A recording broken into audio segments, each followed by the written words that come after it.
अरे बहू कहाँ हो? पता नहीं कैसी बहू है, कोई काम ढंग से नहीं करती। 9 बज गए पर अभी तक मेहमानों के नाश्ते का इंतजाम तक नहीं हुआ। शीला जी अपनी बहू स्मिता को आवाज़ लगा बड़बड़ा रही थी। स्मिता की शादी को अभी सिर्फ 1 साल ही हुआ है और आज शीला जी की बेटी की शादी थी, तो बहुत सारे मेहमान आए हुए थे जिनका स्मिता भाग भाग कर ख्याल रख रही थी। पर काम था कि समय पर हो ही नहीं रहा था। वो एक जगह काम करती तभी दूसरी जगह से आवाज़ आती, स्मिता, और वो यहाँ का काम छोड़ वहाँ चली जाती तो यहाँ का काम पड़ा रह जाता। कहने को तो सासू माँ ने शादी में खाना बनाने वाली भी लगा रखी थी, पर उन्हें और तब वो काम कर रही थी। अभी भी वो खाने वाली आंटी को नाश्ता बनाने को बोल नहाने चली गई थी, तो वहाँ उसकी बड़ी ननद ने अपने बेटे को नहलाने को बोल दिया। उसे नहलाकर और वहाँ पड़े कपड़े धोकर नहाया तो देर हो गई। वहाँ से निकलकर आई तो पता चला किसी ने खाने वाली आंटी को नाश्ता बाद में बनाने का बोल चाय बनाने को बोल दिया। फिर एक के बाद एक चाय की डिमांड बढ़ती गई और नाश्ता लेट हो गया, जिसकी वजह से शीला जी स्मिता पर गुस्सा हो रही थी और साथ में कुछ और चिढ़ते रिश्तेदार उनकी हाँ में हाँ मिला रहे थे। इस सब से स्मिता इतनी परेशान हो गई थी कि उसके चेहरे से तो स्माइल तक गायब हो गई थी। उसे लग रहा था कि काश उसके पास कोई सुपर पावर होता तो चुटकी बजाते ही सारे काम हो जाते और वो बढ़िया शादी के मज़े लेती, अच्छे से तैयार होती, नाचती गाती। पर अभी तो उसे दम भरने तक की फुर्सत नहीं मिल रही थी। तभी शीला जी की आवाज़ आई, बहू देखो निधि आई है। तो स्मिता उनके लिए जल पान लेकर पहुंची। निधि स्मिता की बुआ सास की बहू थी। निधि की शादी को भी लगभग 1 साल ही हुआ था। दोनों लगभग हम उम्र ही थी, पर स्मिता के पति निधि के पति से उम्र में थोड़े बड़े थे, तो वो स्मिता को भाभी कहती थी। पर जहाँ स्मिता की सास उसकी कमियां निकालते नहीं थकती थी, वही निधि की सास उसकी तारीफ करते नहीं थकती थी। निधि की सास यानी स्मिता की बुआ सास तो यहाँ 1 हफ्ते पहले से डेरा जमाए बैठी थी, तो स्मिता के वहाँ पहुँचते ही वो शीला जी से बोली, भाभी आपकी बहू काम में बहुत ढीली है, हर काम को लेट लपेट करती है। मेरी बहू को देखना अब कैसे हंसी खुशी आपके घर का भी काम संभाल लेती है, स्मिता की तरह लटके मुंह से नहीं। स्मिता को बुरा तो लगा, एक तो वो कैसे सबकी सेवा में लगी थी, जो बोल देता वो सारे काम कर रही थी, ऊपर से सभी उसे गाहे वगाहे सुना रहे थे। पर वो क्या करती, किसी से कुछ कह भी तो नहीं सकती थी। एक तो सब उसके घर में मेहमान थे, दूसरा किसी से कुछ कहने का मतलब था अपने नाम बुरी बहू होने का तमाग लगवा लेना। इसलिए वो बिना कुछ बोले वहाँ से चली आई और आंखों के आंसू किसी को दिख न जाए सो रसोई में लगे नल से ही अपना चेहरा धो लिया और काम में लग गई। थोड़ी देर बाद निधि आई और बोली, बताइए भाभी जी क्या काम है, मैं आपकी हेल्प कर देती हूँ। स्मिता को तो वैसे ही गुस्सा आ रहा था, तो वो और थोड़ा चिढ़ते हुए बोली, तुम्हें पूछने की क्या ज़रूरत है, तुम तो वैसे ही सुपर बहू हो, जो दिखाई दे वो करने लगो। और वो वहाँ से चली गई अपनी ननद का चूड़ा लेने, क्योंकि जब वो लेने गई थी तब उसकी साइज़ का था नहीं और जाने पर घर भिजवाने के लिए चूड़ी वाला तैयार नहीं था। काम तो बहुत था स्मिता के सिर पर ये भी ज़रूरी था, तो खाने वाली को काम बताकर निकल गई। वहाँ से जब लौट कर आई तो उसे बहुत चिंता हो रही थी, क्योंकि घर के सारे काम निपटा स्मिता को अपनी ननद को लेकर ब्यूटी पार्लर भी जाना था।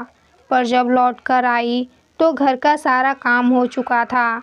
निधि सभी मेहमानों के संग हाल में बैठ मंगल गीत गा रही थी। ननद रानी भी नहा धोकर ब्यूटी पार्लर जाने को तैयार बैठी थी। ये सब देखकर स्मिता का तो सिर ही चकरा गया। क्या सच में निधि के पास कोई सुपर पावर है जिससे उसने सब कुछ इतनी जल्दी और अच्छे से कर लिया?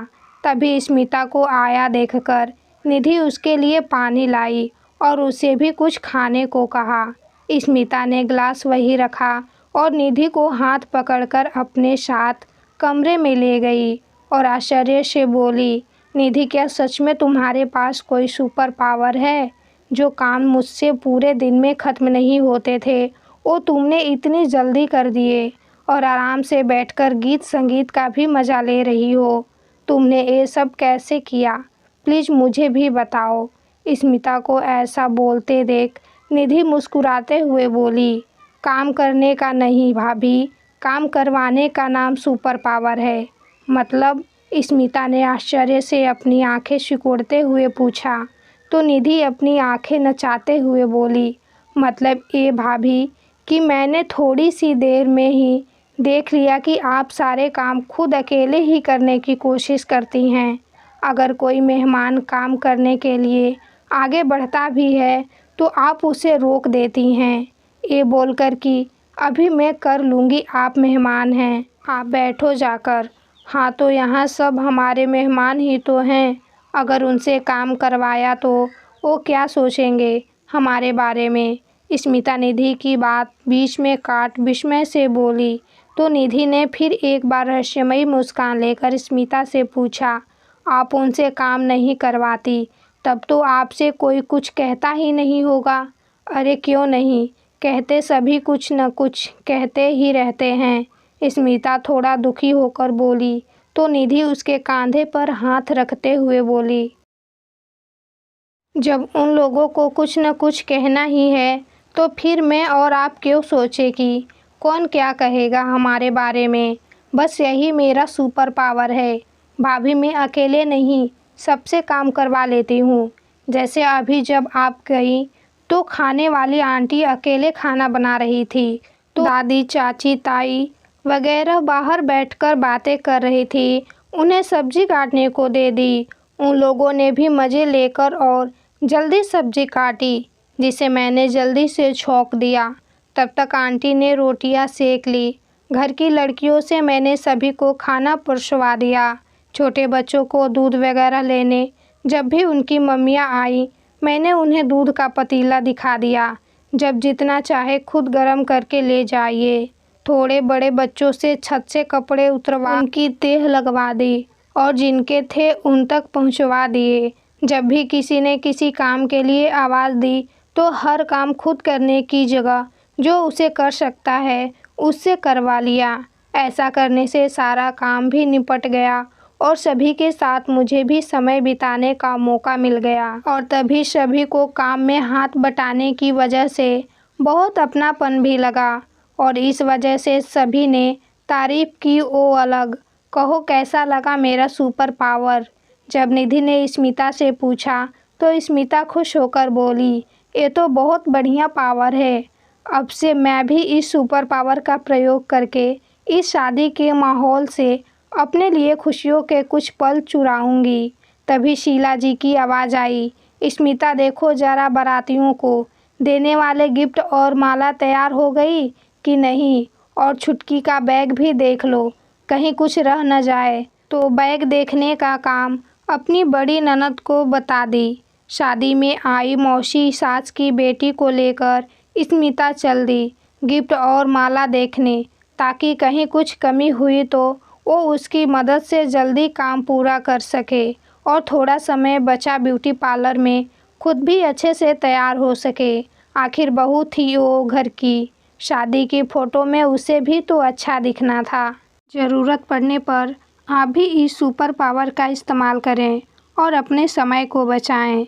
वीडियो कैसी लगी कमेंट कर ज़रूर बताएं।